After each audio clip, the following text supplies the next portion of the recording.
me tell you about Ahab, the Arab, the sheik of the burning sand. They had emeralds and rubies just dripping off of him, had a ring on every finger of his hand. He wore a big old turban wrapped around his head, scimitar by his side. And every evening about midnight he'd jump on his camel named Clyde and ride silently through the night to the Sultan's tent, where he'd secretly meet with Fatima of the Seven Veils, swinging his grade A #1 U.S. choice government inspected dancer in the Sultan's whole harem, cause him and her had a thing going, yeah. And they'd been carrying on for some time now behind the Sultan's back, and you could hear him talk to his camel as he rode out across the dunes. His voice would cut through the still night desert air, and he'd say,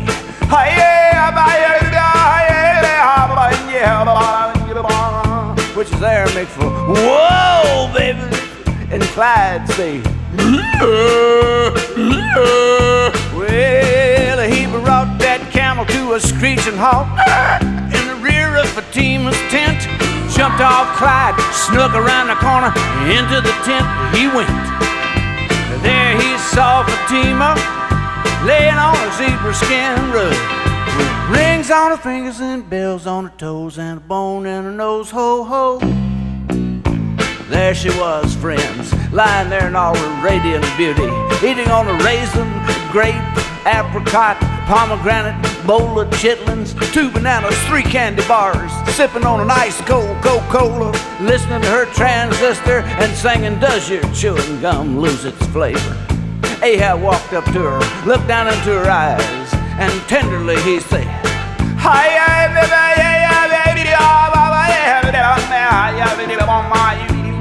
which is Aramaic for, let's twist again like we did last summer, baby. She looked up at him from off the rug, flapped them big old eyelashes, and she'd say,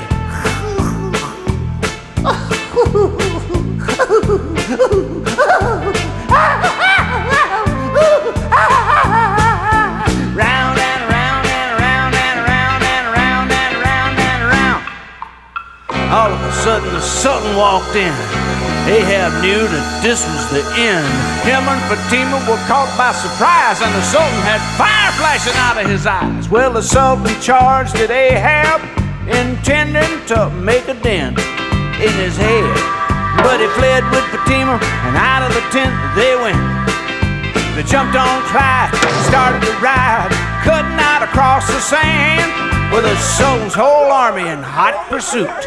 On and on they ran. Well, to make a long story short, they got away, because there wasn't no animal alive what could keep up with Clyde once he got started, because he was the fastest steed on the whole desert, babies. Anyway, they made it across the border, where Ahab hocked all his rubies and emeralds and bought him a swinging little split-level pad, and they lived happily ever after. And that's the story about Ahab, the Arab, the sheik of the burning sand. Ahab, the Arab, the sheik of the burning sand.